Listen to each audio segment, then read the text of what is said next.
السلام علیکم ورحمۃ اللہ وبرکاتہ۔ امید کرتا ہوں تمام حضرات خیر و عافیت سے ہوں گے۔ اللہ پاک آپ سب کو خوش رکھے، آباد رکھے۔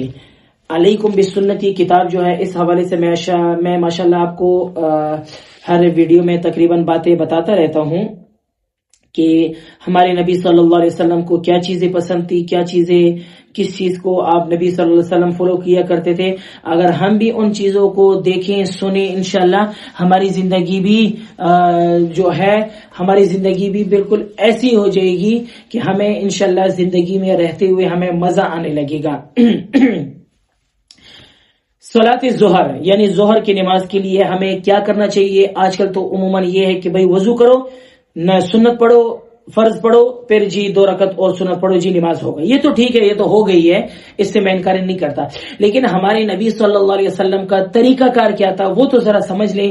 اگر ہم نبی صلی اللہ علیہ وسلم کے طریقے پہ عمل کریں گے، ظہر کا وقت بھی ہمارا گزر جائے گا لیکن ثواب ہمیں ڈبل ملے گا۔ ٹھیک ہو گیا؟ دیکھیں، فجر کے وقت تحیت الوضو اور تحیت المسجد سے منع کر دیا گیا ہے، لیکن ظہر کے وقت دونوں کا پڑھنا مستحب ہے۔ کامل طریقے سے وضو کرنے کے بعد 2 رکعت نفل اس طرح پڑھیں کہ جان کر خیالات کو نہ لائیں۔ اس طرح پڑھنے سے اس کے تمام صغیرہ گناہوں کی مغفرت ہو جاتی ہے۔ دیکھیں، یہاں پر ایک بات ذکر کر دی، جان کر خیالات نہ لے کر آئے۔ ایک یہ ہے کہ اگر غلطی سے کوئی خیال ذہن میں آ جائے آپ ہٹا دیں اس کو، تو وہ الگ بات ہے، لیکن آپ کہیں گے کہ بھائی یعنی سوچیں گے کہ بھئی ظہر کے بعد میں نے یہ کام کرنا ہے، ظہر کے بعد میں نے وہ کام کرنا ہے، تو ایسے جان کر کوئی خیالات ذہن میں لے کر آئیں گے تو پھر وہ نماز آپ کی کامل طریقے سے نماز نہیں ہوگی۔ اسی طرح وضو کے بعد ان 2 نفلوں کو تحیت الوضو کہتے ہیں، علاوہ اوقات مکروہ کے جب وضو کریں 2 رکعت نفل پڑھ لیا کریں۔ اسی طرح مسجد میں داخلے کی شکرانی کے 2 رکعت نفل پڑھا کرتے ہیں، ان کو تحیت المسجد کہتے ہیں، وہ بھی مستحب ہے۔ یعنی اگر آپ کو ٹائم ملتا ہو تب آپ تحیت المسجد یا تحیت الوضو کی 2 رکعت نفل نماز پڑھ لیں، انشاءاللہ ثواب ملے گا آپ کو۔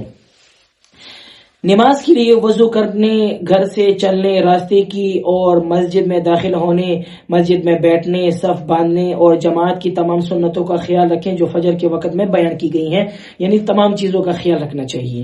ظہر کے فرضوں سے پہلے 4 رکعت اور فرضوں کے بعد 2 رکعت سنتیں پڑھنی چاہیے، اور جماعت کھڑی ہو گئی ہو تو دوڑ کر نہ چلیں کہ سانس پھول جائے، بلکہ رفتار و وقار کے ساتھ آئیں۔ یعنی مطلب یہ ہے کہ اگر آپ نے دیکھ لیا کہ بھئی مسجد میں جماعت کھڑی ہے، آپ یہاں سے بھاگ کر جائیں گے نا، تو بھاگ کر جائیں کا کیا فائدہ ہوگا؟ آپ کی سانس پھول جائے گی اور آپ نماز میں کھڑے ہوں گے ایسے کرتے رہیں گے، تو وہ پھر آپ کی نماز اس انداز کی نہیں ہوگی جس انداز کی ہونی چاہیے۔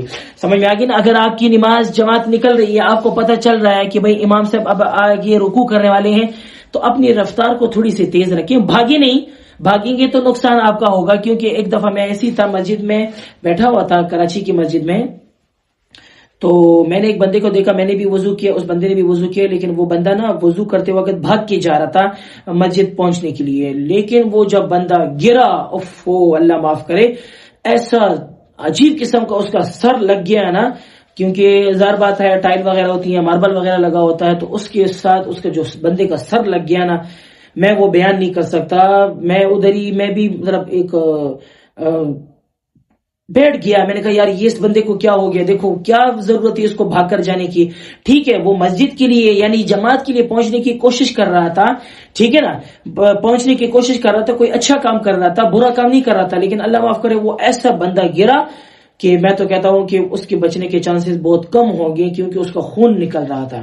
ٹھیک ہے نا، ایسے بہت سے کیسز ہوتے بھی ہیں، تو اس چیز کا آپ کو خاص خیال رکھنا چاہیے۔ امام کے پیچھے وہ لوگ کھڑے ہوں جو نماز کے مسائل سے زیادہ واقف ہوں۔ سمجھ میں آگے نا؟ عموماً مؤذن جو ہوتا ہے وہ کھڑا ہوتا ہے، پھر ہمارے جو بزرگ حضرات ہوتے ہیں وہ کھڑے ہوتے ہیں۔ تو بزرگ حضرات سے میری گزارش یہ ہوتی ہے کہ اگر ان کو مسائل کا پتہ ہے، نماز کے مسائل کا، تب وہ کھڑے ہوں، لیکن اگر ان کو پتہ نہ ہو، سمجھ میں آگے نا، تو پھر وہ سائڈ پہ ہی کھڑے رہیں، تو وہ ان کے لیے بہتری یہی ہوگی۔ مسائل کا کیا مطلب؟ مسائل کا مطلب یہ ہے کہ اگر نماز میں امام صاحب سے کوئی غلطی ہو گئی تو غلطی بتانے کا طریقہ کیا ہے، وہ طریقہ سیکھنا چاہیے۔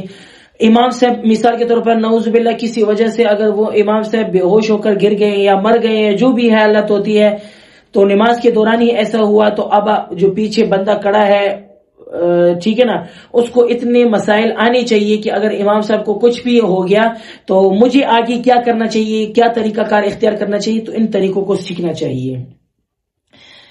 مسائل سے یہ مراد ہے نبی کریم صلی اللہ علیہ وسلم سے فرش پر، چٹائی پر اور زمین پر نماز پڑھنا ثابت ہے، یعنی نبی صلی اللہ علیہ وسلم نے فرش پر بھی نماز پڑھی ہے، چٹائی پر بھی پڑھی ہے اور زمین پر بھی پڑھی ہے، سب جگہوں سے ثابت ہے۔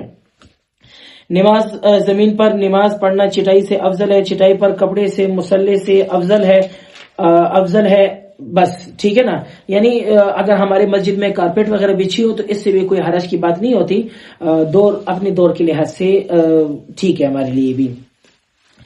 ظہر کی نماز کے بعد اپنی مصروفیات میں مشغول ہو جائیں اور عصر کی نماز کا خاص طور سے خیال رکھیں۔ قرآن شریف میں اسی کا خصوصی حکم آیا ہے کہ عصر کی نماز با جماعت ادا ہونی چاہیے۔ جب آپ عصر کی نماز کی تیاری کریں تو گزری ہوئی سنتوں کو ادا کرتے ہوئے چلیں، یعنی جب آپ ظہر کی فجر کی سنتوں کو ادا کرتے ہوئے جب آپ جائیں گے، ظاہر بات ہے عصر کی نماز کا وقت ہوگا اور عصر کی نماز کے وقت کی کیا سنتیں ہیں، کیا کچھ کرنا چاہیے، وہ انشاءاللہ نیکسٹ ویڈیو میں آپ کو بتاؤں گا۔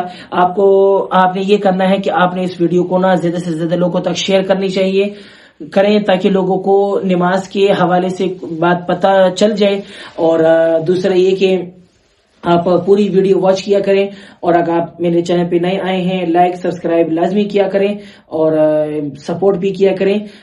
اسی کے ساتھ آپ اپنے بھائی کو اجازت دیں۔ السلام علیکم ورحمۃ اللہ وبرکاتہ۔